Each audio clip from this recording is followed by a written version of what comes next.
Welcome, guys, to How the Frack We Got Here, a show that takes the news and events of the week and try to make sense out of it all.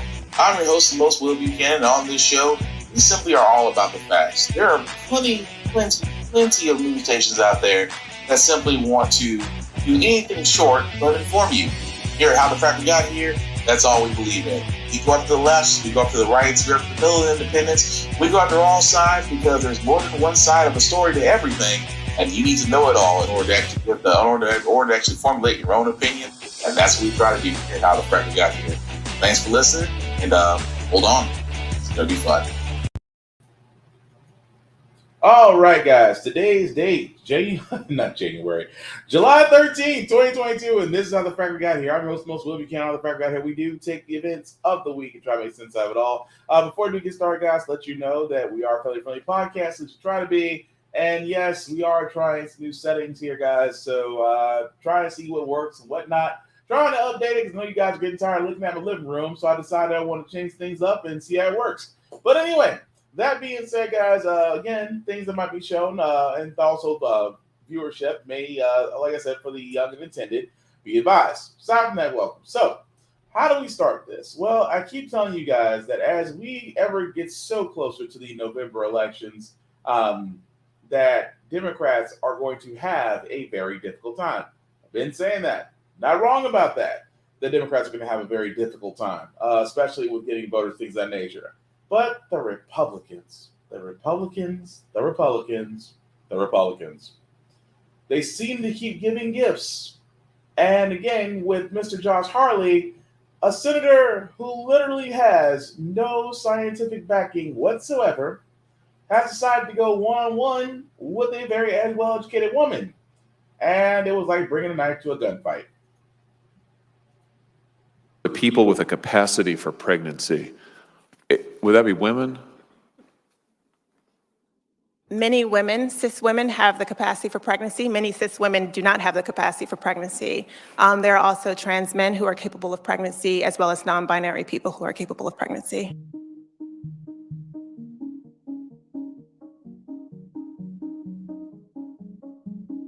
So this isn't really a women's rights issue. We can recognize that this impacts women while also recognizing that it impacts other groups. Those things are not mutually exclusive, Senator Hawley. Oh, so your view is that the core of this right then is about what? So I want to recognize that your line of questioning is transphobic, and it opens up trans people to violence by not recognizing that. Wow, you're saying that I'm opening up people to violence by asking whether or not women are the folks who can have pregnancies? So I want to note that 1 out of 5 transgender persons have attempted suicide. So I think it's important because of my line of questioning? So we can't talk about it? Because denying that trans people exist and pretending not to know that they exist. I'm denying that trans people exist by asking you if you're talking about women having pregnancies? Do you believe that men can get pregnant?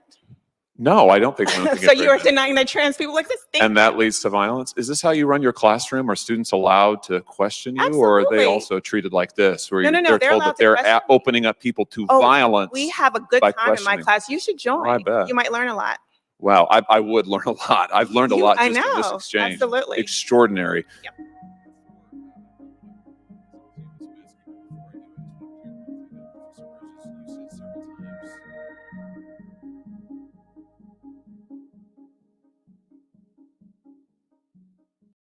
Now, for the simple fact of the matter, guys, that was just over the legal ramifications of Roe v. Wade being overturned. And Senator Josh Hawley, in my opinion, if Ben Shapiro was a little bit older and gained more Tucker Carlson, you'd have Josh Hawley, I should say. But it is amazing to me. This is the conservative stance. And this is why I stand and say this the entire time. Democrats, if I were you, and if you don't believe that you can legalize marijuana and decriminalize it before November, if you cannot apparently say that the entire student loan debt of America needs to be cleared out, and that's not possible either, you might want to listen to a brand new crop of voters right alongside women who 9 times out of 10, if encouraged, may not vote Republican this year. Keep in mind, he's only asking questions in which conservatives don't ask questions at these Senate hearings. They want to simply go with the fact of their religious beliefs, because that's what it's based off of. They can sit there and say, oh, it's not religious, oh, it's not this, oh, it's not that, but it comes back to that. Why? Because that's the GOP's mantra. God, gun, and country. Sometimes the hierarchy may change. But the simple fact of the matter is, he basically wasted his time and the taxpayers' time instead of actually doing the right thing and actually preserving the act of choice. Decided at that point, let me just make a mockery of everything that's going on and just go from there. Well, I have to give that professor credit. She sat there and stood her ground and was like, yeah, it's transphobic. What you're asking is a transphobic question. At the same time, it's like, well, and it's amazing. I mean, he scoffed her off. Like, would I just ask a transphobic question? Yes, dumb shit. You know exactly what you asked. But because you have this air of white privilege / Trumpism around you, you just feel like you can say whatever you want. And at the same time, I can't put this all on white folks. I can't put it all on white folks because right now there's a certain person that's running for Senate in Georgia, and I'm trying to figure out how he's still in office after he sat there and said that he graduated, knowing he didn't, was in law enforcement, found out that was a lie, said that Jesus had multiple personality disorder because he has bipolarism himself. And now Senate hopeful Herschel Walker has delivered us another tidbit about air in China. You cannot make this up. Candidate Herschel Walker about climate change and air quality in an argument opposing the Green New Deal. Since we don't control the air, our good air decided to float over to China, bad air. So when China gets our good air, their bad air gotta move. So it moves over to our good air space. And now we gotta clean that back up. So a report issued by IQ Air, a company that tracks global air quality earlier this year, showed that U.S. air pollution exceeded WHO guidelines by 2 to 3 times. But Walker's argument is that since our good air decides to float over to China, then it's pointless for the U.S. to do more to reduce air pollution. So I have to ask this question. Who is Herschel Walker's speechwriter? Because if he's writing all these himself, that makes sense. But I'm scratching my head over the fact of who thought this was a good idea? The good air that we have goes over to China, becomes bad air, and then somehow comes back to us. The messed up part about this is he still may become senator of Georgia. I'm like, keep in mind, Raphael Warnock, the other senator, who is running to keep his seat after a special election in Georgia, is having to compete with him. Herschel Walker, a Trump favorite, but everybody's like, oh, but Will, you're getting on him because he's with Trump, and every conservative's with Trump, and you just don't like him because of that. I listened to that man give 3 different speeches on 3 different occasions. I'm sorry, but somebody who's not in the ballpark of being qualified to run for politics shouldn't be running for Senate. If you said Jesus had multiple personality disorder, shouldn't be running for Senate. If you lied on your qualifications and got found out, you shouldn't be running for Senate. And at the same time, if you don't have the basic scientific principles of how air works, and the fact that we've been polluting more than most countries have, shouldn't be running for Senate. That's all I'm saying. But again, guys, I keep saying that's just two conservatives. 2 conservatives off the bat who more than likely will keep their positions in the House and Senate. Well, one of them more likely will keep their position in the House and Senate. Herschel Walker is hoping to get his foot in the Senate door, and that's a scary freaking thought, ain't it? But moving right along, guys, again, in another twist story, Elon Musk is basically trying to bow out of his $44 billion, that's $44 billion with a B, out of his Twitter acquisition deal. And Twitter saying, no, you want to buy us, now buy us. Elon Musk has told Twitter he wants out of that $44 billion deal to buy the company. In a regulatory filing released yesterday, a lawyer representing Musk accused Twitter of breaching multiple provisions of the original deal, which was signed back in April. And for more on this, here with us now is CNN's chief media correspondent, Brian Stelter. Brian, good morning to you. What else do we know about Musk's reversal here? We know that this is setting up a massive legal battle, but Musk has lots of lawyers on his side, and Twitter probably has just as many on the other side. You know, it's been several months since Musk agreed to buy Twitter. He was offering a very high price, much higher than anyone else in the marketplace.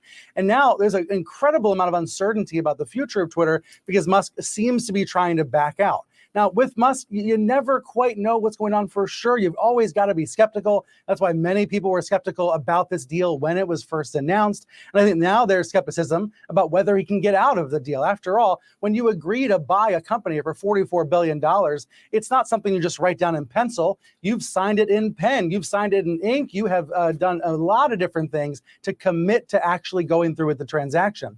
He's trying to get out of it by saying that Twitter has broken its side of the deal by not being honest about fake accounts, bots, and trolls on the platform. But, you know, Musk had lots of time for what's known as due diligence to go ahead and think about whether to buy the company before he agreed. So we're going to see if he can get out of it or not. And I just find it amazing, honestly, that at first everybody was scared. Everybody was very nervous, number one, about Elon Musk buying Twitter. They were afraid that he was going to privatize it, that he was going to monopolize it, that it was going to change the fact of how we look at free speech, that he was going to give Donald Trump back his spot on Twitter. And now he's like, well, you guys have lied about this deal, and I don't want no part of it, so I'm out. And you think Twitter would be like, cool, well, there's a nice little exit clause that you got to pay us if you decide to jump. It's just weird that Twitter all of a sudden now is like, wait, don't go, take us. No, we're going to force you to take us. Which, again, it just makes me wonder that, you know, as I said before, it makes me wonder about the status of these free social marketing and social arenas that we stay in. Because, you know, if they're owned by somebody, it's the highest bidder. I mean, just like you've seen with Minecraft, just like you've seen with Ring, just like you've seen with many other products out there. Once they reach a following, they eventually get bought up. Can't knock the innovators for cashing in on their investments and their designs, as they should. But with Twitter, it's like, why are you guys trying to hold on to Elon Musk so bad? I mean, as you can tell, his factories have multiple lawsuits for minorities. He can raise capital with no issue. Oh, and what's that other thing? Oh, he pays no taxes. That's the part where I just don't understand it. This is the same person that went to the UN and said, if you could find a way to use $6 billion to end world hunger, I'll pay it. The UN showed him. He's been quiet ever since. But not surprising that this multi-billion-dollar man is not going to part with his billions because he doesn't like what he sees on Twitter. And it's amazing that he is still allowed to do all this. And like I said, the man pays no taxes. Moving right along, guys. The next thing I'm going to play is going to be very graphic, and it might be hard to watch, especially since this is dealing with the Uvalde shooting. Unless you've been under a rock, someone had revealed the surveillance footage. And like I said, trigger warning on this, it may be tough to watch. For almost 2 months, we have tried to understand why it took nearly 80 minutes for police to end the massacre that claimed 21 innocent lives at Robb Elementary School in Uvalde, Texas. Tonight, some horrifying new insight. Let me warn you that what we're about to show you is disturbing on so many levels. Surveillance video from inside the school that has just been made public, revealing the decisions that cost time and lives. The video shows a police response that appears at moments uncoordinated, confused, with officers in apparent disagreement over how to proceed. It begins outside, capturing the shooter crashing his car, his sprint to the school, then entering a classroom where he fired volley after volley from his assault weapon. All as a crowd of responding officers, many of them heavily armed, waited down a hall for an order to breach the door. But does it show the whole picture? Tonight, parents of some of the deceased children are expressing their anger about the video. Sam Brock has details. After weeks of agonizing waiting, the Austin American-Statesman, along with KVUE, releasing a highly edited 4-minute compilation of videos, including never-before-seen surveillance from inside the school, outside the building, and police body cam footage, shedding more light on how the law enforcement response unfolded. The gunman walks across the parking lot and into the school at 11:33. Casually carrying a rifle and turning a corner in the hallway, a young student comes around the corner as the shooter walks down the hall. Seconds later, gunfire erupts, lasting for more than 2 minutes. The young child runs away. 3 minutes later, the first officers enter the school. As the gunfire continues, some officers approach the classrooms, while others hold back. More shots, and they retreat. 19 minutes after the gunman entered, heavily armed reinforcements arrive with ballistic shields, holding up their weapons but standing at the end of the hallway, waiting for nearly half an hour. Eventually, a unit moves in a stack formation toward the classroom door, others again holding back. 48 minutes after the gunman entered, more rounds and an audible conversation. One officer seen getting hand sanitizer while the gunman is still a threat in the classroom. After 77 minutes, a volley of gunfire when Border Patrol officers finally breached the classroom. Their sense of urgency did not seem to be really felt or seen in that video. Instead, we know that those 19 children and 2 teachers were inside that classroom, and it took more than an hour for them to finally breach the door. The whole police system in Uvalde failed us. Vincent Salazar's 4th grade granddaughter, Layla, was killed. What aspect of the video do you think is going to be the most painful for you, but necessary to see? When they sat back because they got gunfire, they retreated. The officers ain't trained to retreat when they're going to do. They have to save these children, and they did not do that. The video's release follows weeks of pain and outcry from some of Uvalde's youngest community members. I usually run into my sister in the restroom. Like Jasmine Cazares, who lost her sister, Jackie. I forgot to say good morning. And I think that's going to haunt me for the rest of my life. I'm doing this for you, sister. Families trying to reconcile systemic failures and an apparent lack of answers. The answers we don't get is why they didn't act to protect these babies. Sam, what more are we hearing from families of the victims and seeing this video? Lester, these families waited almost 50 days to see video from inside of the school. A group of them are together and expected to react tonight, though I'm told many are infuriated at the time it took just to breach the classroom. It's one thing to hear about it, Lester. It's another to see it in video and process. Lester. Yeah. So it's another thing to turn around and sit there and see it in video that an hour plus that the good guys with guns, it's amazing to me, and I will still sit there and say this, where are the all lives matter people? Because again, that like most things, it's basically a counterpoint to Black Lives Matter. But the last thing the journalist said was the parents at the end. Parents of those lost children that were murdered. They were waiting for surveillance. They were waiting for answers. And keep in mind, this was leaked. This wasn't that they saw it first. This wasn't of the fact that they saw anything. No, they saw this in the same sense that we did. Imagine you losing your child and that the actual surveillance footage was put out for the world to see before you. And at the same time, you now see the allotted time that officers can sit there and, we're not going down there. Well, let me get some hand sanitizer. Let me just get some hand sanitizer. Let me do all this. An hour plus, which is the reason why the police chief, who was the commander on site, was allowed to resign. Surprisingly, he was allowed to resign. He should be brought up on charges. Every officer that was sitting there in that hallway for an hour plus do not deserve to be police officers. They don't. If one gunman with an AR style rifle kept all of you guys from going down there, you don't need to be law enforcement officers. You don't. And if I was a person, if I was the mayor or the governor, but we know Governor Greg Abbott's not going to do anything. But if I was the mayor and I saw that happen, every officer that was in that surveillance video that was sitting there waiting an hour plus to breach will have lost their jobs.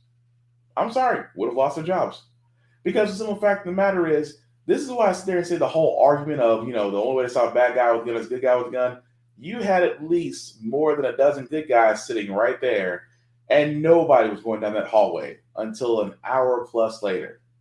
Imagine that the gunman had that much time. Imagine if you only had 5 minutes. Imagine if you only had less than 3 minutes. Simple fact of the matter is, folks, the so-called good guys saw the gunman and went the other direction. And now, as I said before, DPS, who's over this, is trying to save face, but they can't save face. If I was some parents, I'd be reaching out to DOJ. The federal government the Department of Justice will need to look into this from a federal standpoint, because there were a lot of mistakes being made from waiting an hour plus to go in and breach to some fact of the matter is, why in the world? And keep in mind, Texas has some of the loosest gun laws out there, because this was a kid that wasn't a terrorist. He was a terrorist, don't get me wrong. But how he purchased the firearms was legal. And that is the whole entire reason why gun reform is needed. At the same time, yeah, if I was parents, I'd be good and pissed. Not a doubt in my mind about that. But moving right along about people that are pissed about, like I said, we talked about Roe versus Wade and the fact that Biden and the Democrats are scrambling to do what they can right now. But I always said it best, you should have impacted the Supreme Court, because a conservative-heavy Supreme Court has never done right by anybody. If you don't believe me, ask FDR. He turned around and literally threatened the Supreme Court by overpacking to get things done. That alone should tell you everything. But with that being said, the Democrats are trying to make strides going forward, especially with making the abortion pill an over-the-counter drug to be approved by the FDA. Is telling hospitals that doctors must perform abortions if the life of a mother is at stake. It comes as the FDA considers a request to make birth control pills available for sale over the counter. Stephanie Goss joins me. Stephanie, starting with the move by the administration on emergency care, what could that mean? Lester, today the Biden administration reminded hospitals that an existing federal law requires them to provide abortions if the life of the mother is at risk, even in states where the procedure is now banned. It says that federal law preempts state laws, many of which have recently changed. This as the FDA considers making birth control pills available over the counter for the first time ever. When the birth control pill was first approved, it ushered in a sexual revolution. Birth control, especially the pill, provided women the choice. More than 60 years later, a French company is asking the FDA to approve an over-the-counter version at a very different time in America's history, just weeks after the overturning of Roe v. Wade. In that decision, the Supreme Court said the right to contraception would not be affected, but in a concurring opinion, Justice Clarence Thomas suggested it should be. HRA Pharma says it started the FDA application process 7 years ago, and the timing is coincidental. Do you think it's possible that women may go to the doctor less because they no longer need to go to the doctor for the pill? There is some concern that people only end up going to the doctor because they need birth control. It's not right to hold birth control hostage by a prescription when it is not scientifically necessary. Just so that we can get people in to see us. It comes as the Biden administration faces increased pressure to take action on reproductive rights issues, including potentially declaring a public health emergency over abortion. Something I'm asked the folks, the medical people in the administration to look at, whether I have the authority to do that and what impact that would have. But the administration says it will let the FDA dictate the timeline. The American College of Obstetricians and Gynecologists is hopeful. Over-the-counter birth control is going to be helpful for everyone, but it certainly is going to be helpful for those who are most marginalized in our country. A major hurdle to getting birth control pills could soon be a thing of the past. And honestly, I'm all for it. Because again, for all those that wonder, I sit there and say the entire time that yes, we should have preserved the right to choose. We should have preserved it. Not because how you feel about it, we should just preserve the right. A woman's body is her own business. And the fact that Roe versus Wade and that several states had trigger laws in effect to outlaw abortion, and even so going so far as to outlaw abortion at 3 weeks, is insane. So, of course, the alternative is if you are going to take away or try to shut down Planned Parenthood in other areas, then yes, the actual logical conclusion is to make abortion pills over-the-counter accessible. And why not? Because, again, if a man can get Viagra pills, a woman should be able to get abortion pills. That's always my argument. It's always my argument. Because, you know, if your lower region stops working anymore, it's God's will. The fact that you're taking Viagra kind of spits in his face. Every time I've said that, crickets. Because it's true. Men have governance on their own body without intervention. Because I said it once and I'll say it again. If men could be pregnant, there would be an abortion clinic about as abundant as every Starbucks. Tell me I'm wrong. Moving right along, guys. Again, the attack on the Capitol, they are actually having the hearings. And this one I have to play in its entirety because Liz Cheney, a woman who is fighting for her seat against the Republican coalition in her home state, literally has said the one thing that we've all sat there and said that needs to be said about Trump. The chair recognizes a gentlewoman from Wyoming, Ms. Cheney, for a closing statement. Thank you very much, Mr. Chairman. Mr. Chairman, let me put what you have seen today in a broader context. At the very outset of our hearings, we described several elements of President Trump's multi-part plan to overturn the 2020 election. Our hearings have now covered all but one of those elements. An organized campaign to persuade millions of Americans of a falsehood that the 2020 election was stolen by widespread fraud. A corrupt effort to pressure Vice President Pence to refuse to count electoral votes. An effort to corrupt the U.S. Department of Justice. Efforts to pressure state election officials and legislators to change state election results. A scheme to create and submit fake electoral slates for multiple states. And today, you saw how President Trump summoned a mob to Washington for January 6th, and then knowing that that mob was armed, directed that mob to the United States Capitol. Every one of these elements of the planning for January 6th is an independently serious matter. They were all ultimately focused on overturning the election. And they all have one other thing in common. Donald Trump participated in each substantially and personally. He oversaw or directed the activity of those involved. Next week, we will return to January 6th itself.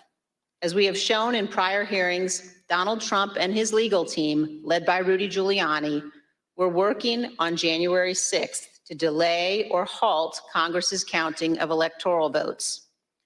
The mob attacking and invading the Capitol on that afternoon of January 6th was achieving that result. And for multiple hours, Donald Trump refused to intervene to stop it. He would not instruct the mob to leave or condemn the violence. He would not order them to evacuate the Capitol and disperse. The many pleas for help from Congress did no good. His staff insisted that President Trump call off the attack. He would not. Here are a few of the many things you will hear next week from Mr. Cipollone.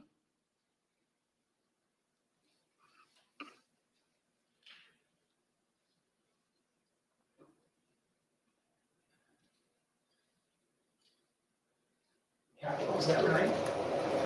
I realize that other sources. Was it necessary for you to continue to push for a statement directing people to leave all the way through that period of time until it was ultimately issued after? I felt it was my obligation to continue to push for that, and others felt it was their obligation as well.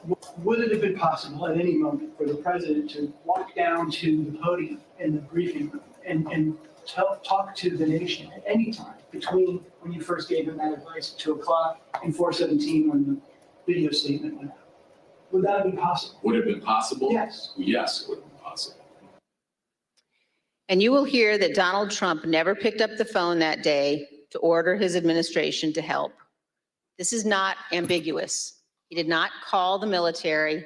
His Secretary of Defense received no order. He He did not call his attorney general. He did not talk to the Department of Homeland Security. Mike Pence did all of those things. Donald Trump did not.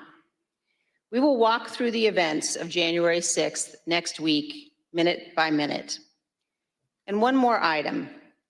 After our last hearing, President Trump tried to call a witness in our investigation, a witness you have not yet seen in these hearings.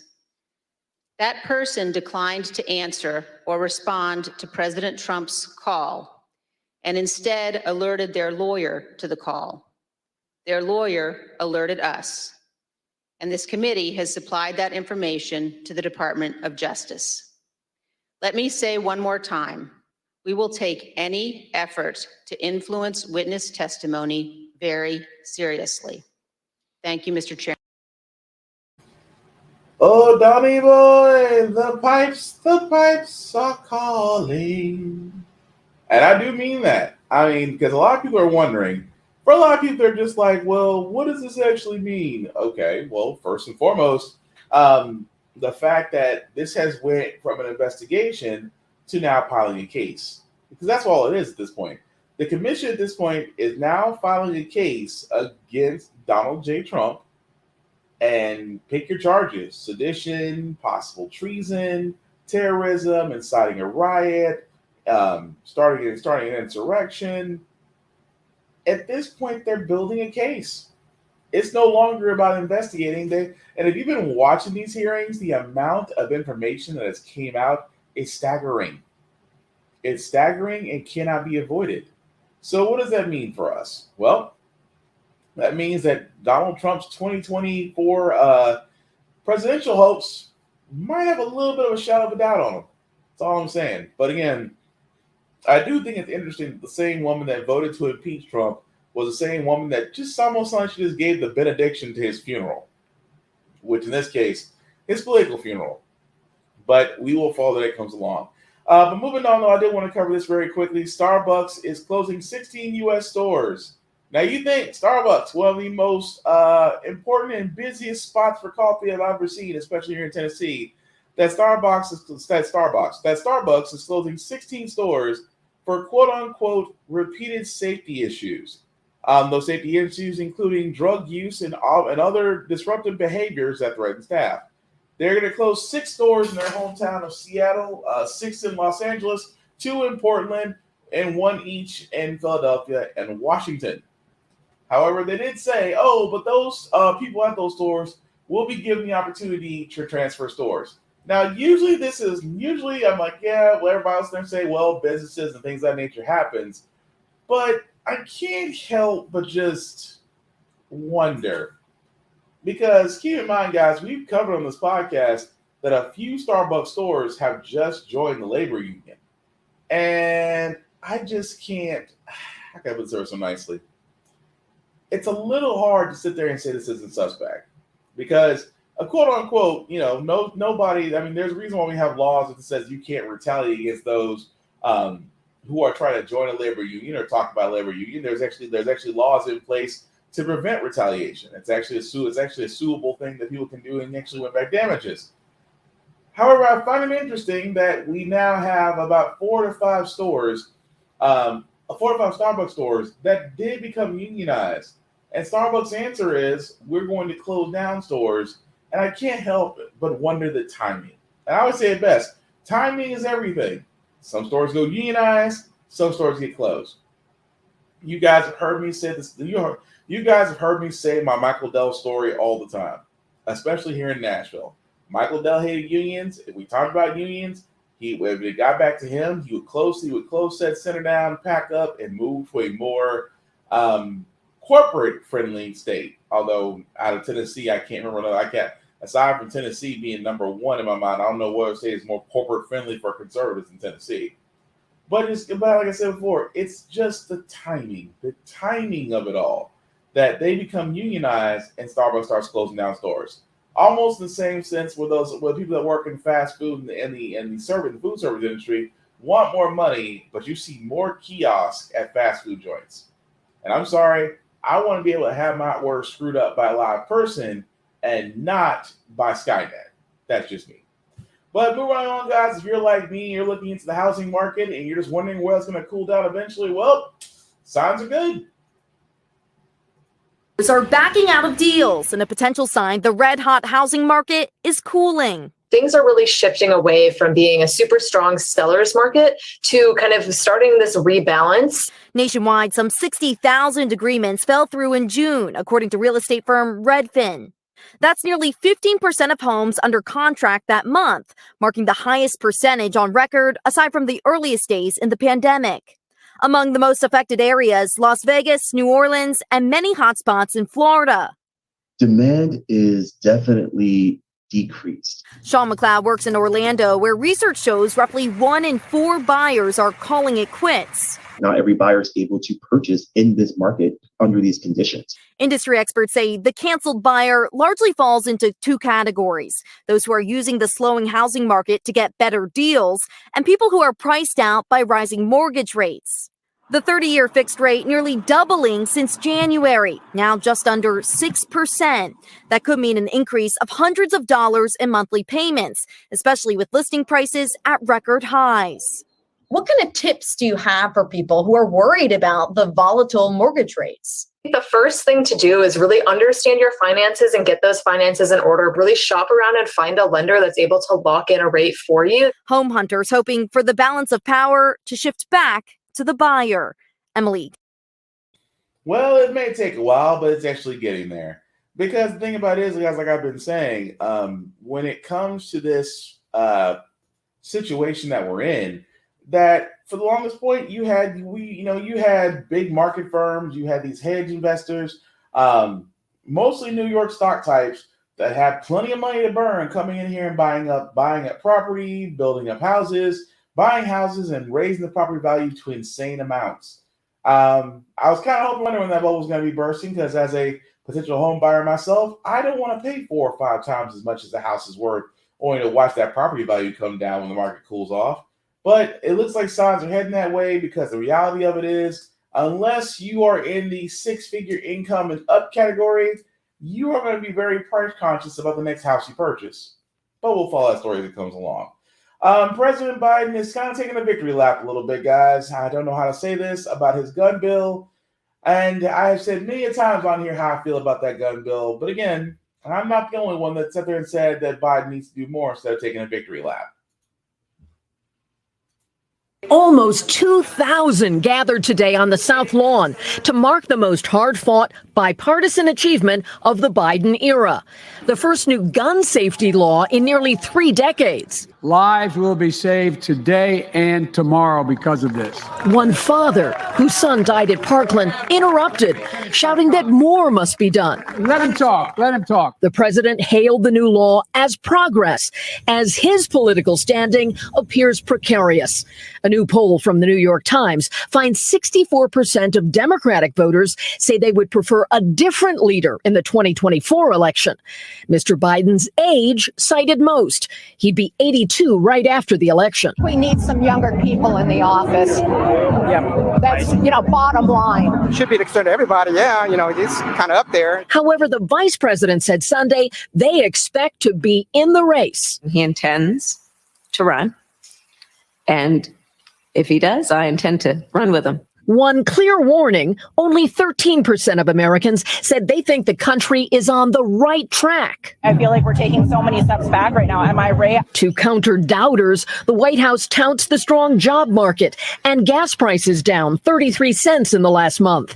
Tomorrow, the president heads to Israel and Saudi Arabia, where he will push to increase oil supply to ease gas prices. Can we get that price down, and can we keep it down? That new polling does offer a positive sign for the White House, showing President Biden a few points ahead of Donald Trump when voters are asked about a potential rematch in 2020. Okay, so many things I want to cover here. This is why I say this all the time when people ask me about Biden. I'm like, people don't understand.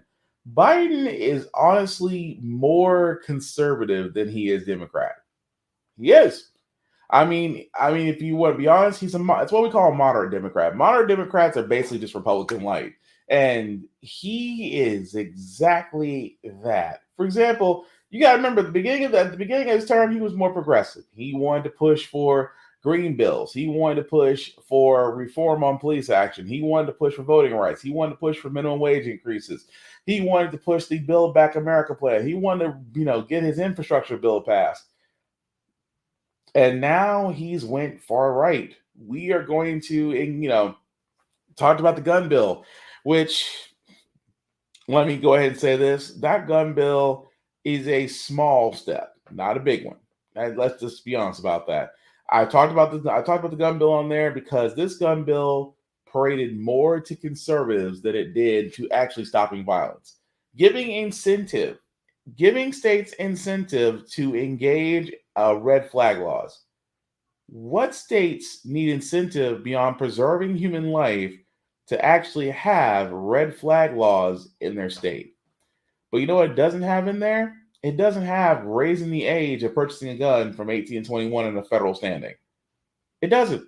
In Texas, still now, where there's been multiple shootings, the age to still buy a long gun is 18. However, to buy alcohol, you must be 21. One is a federal mandate, one is a state mandate. I'll let you figure out which one is which. That's the problem. And the fact of the matter is the current bipartisan law still doesn't go far enough. Because instead of raising the age from 18 to 21, it says it does a review of those 18 of those between 18 but not 21. Will do a juvenile review to see if said person has the issues. That's a compromise, folks. That's not what we asked for. What we asked for was raising the age to buy a handgun, to buy a weapon to 21 across all red flag states in every state. We wanted to reduce multiple clips of ammunition carrying more than 15 to 30 rounds.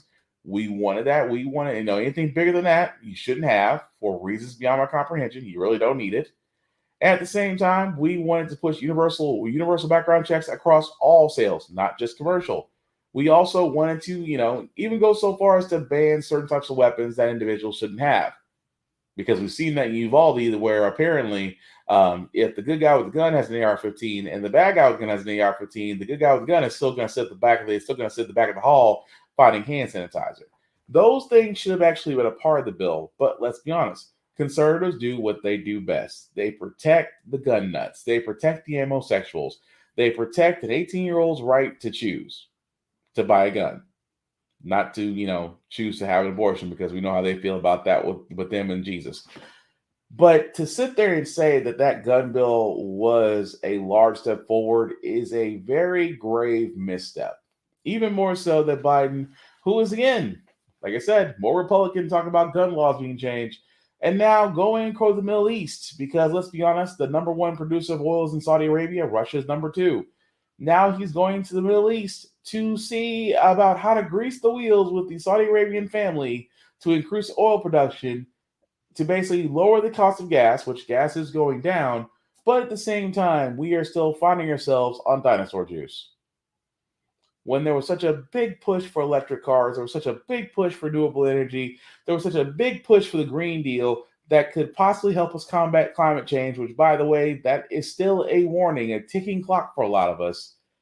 And yet he's acting more conservative than he is Democrat. And at the same time, will he run again? Honestly, I don't want him to.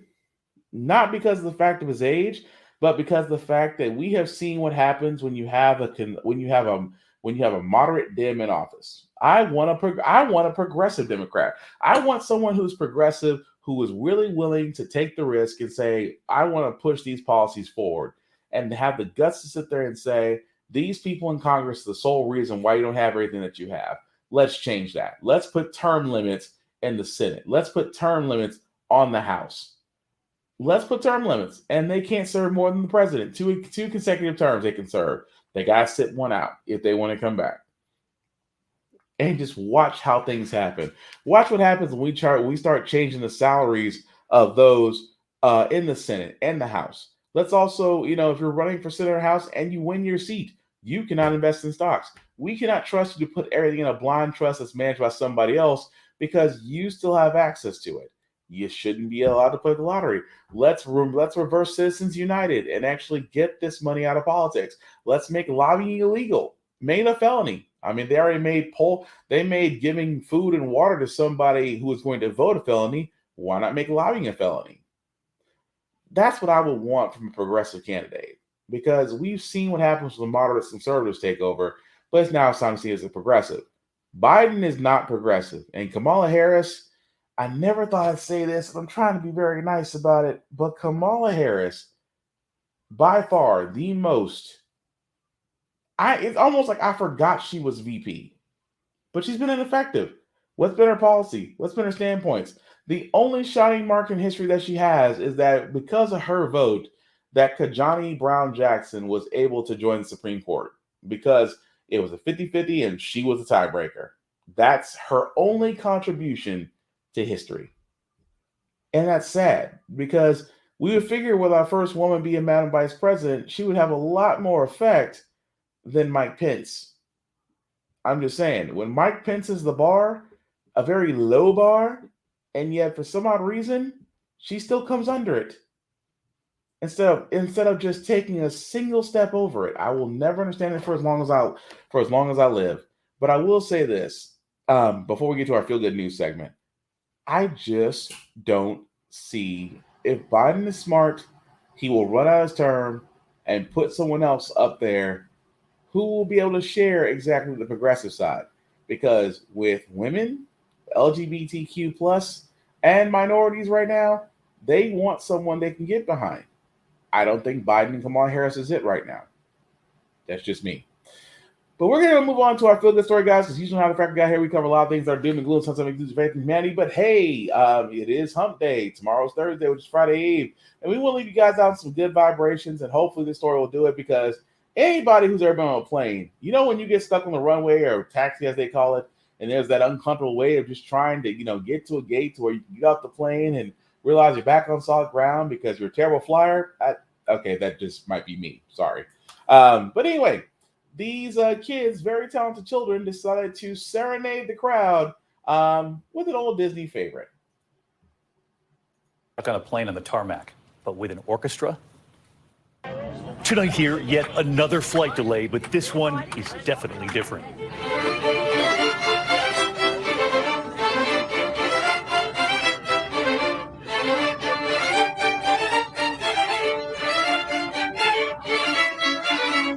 Grounded 90 minutes at Newark, the flight attendants noticed the children's orchestra on board. They asked them to perform.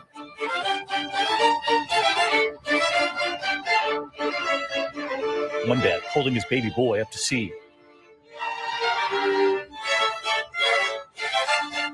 The song from Pirates of the Caribbean. And the passengers, well, they wanted an encore.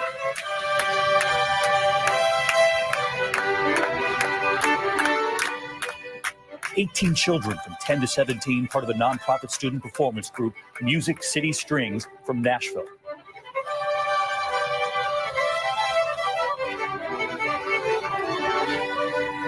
Playing right up until they were cleared for takeoff. Then the flight to Germany, and for that group, on to Croatia. Their performance there.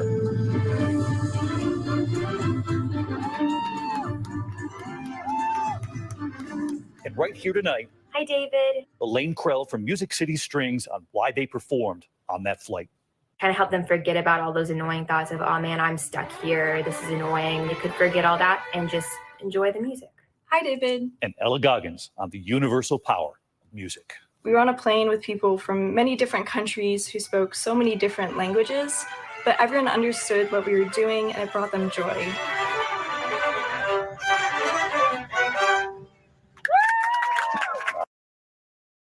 Now that is pretty cool. And Music Strings here from Nashville, Tennessee. Of course, they had to play Rocky Top. As a Bama fan, I cannot tell you. I'm sorry, as a Bama fan living in Tennessee, I cannot tell you how many times I hated hearing Rocky Top. I've heard it for almost 40 doggone years. I could literally, figuratively go without it. I kid you not. But music soothes all and connects us all. And so therefore, I enjoy it, and the kids did a good deed. But yeah, I just thought it was cool. That being said, guys, we're going to give it a wrap here, guys. I do thank you all for watching, for liking, for letting people know this is live. I certainly appreciate that. Let me know what you think of new background. I'm still kind of tweaking a little bit, so bear with it, brother. I know we're trying new things here. I mean, I'm trying to dress up the newsroom. I'm trying to make it more newsy.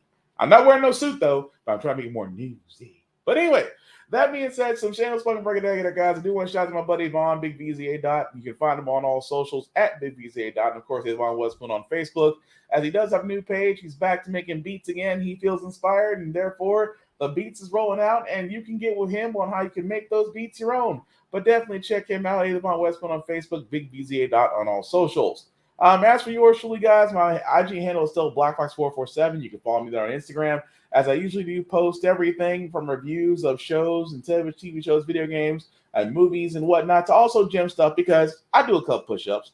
At the same time, guys, I am all about positivity, moving people forward, and simply put, just trying to do things different, because let's be honest with you guys, we have had a rough, and I do mean rough, couple of years. And I'm just saying, I'm all about the fact of, being kinder, being decent. I'm not saying you got to be overly good Samaritan, but I'm just saying that you just, be decent, be kind, say hi. You don't know, but the whole act of saying hi and checking on somebody, you may do more than just being polite. You actually might save a life, because we're all fighting battles that no one else may know about. So like I said, be kind. That's all I ask.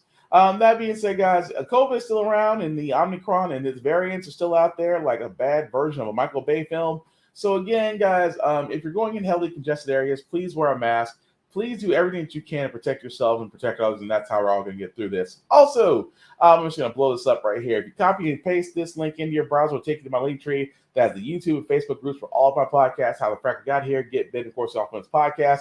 Definitely like them, share them, let people know about them. And also, like I said before, guys, I am all for criticism. You let me know if you love this. Let me know if you don't love it. I want to know what works and what doesn't work, so I can make the next show better. And like I said, kind of messing with some things around here, trying to make things a little bit more interesting, a little bit more fun. So like I said, let me know, so that way I know I can make it better. Can't know what I'm doing unless I get some. Can't know what I'm doing unless I get some feedback. That line almost took me out.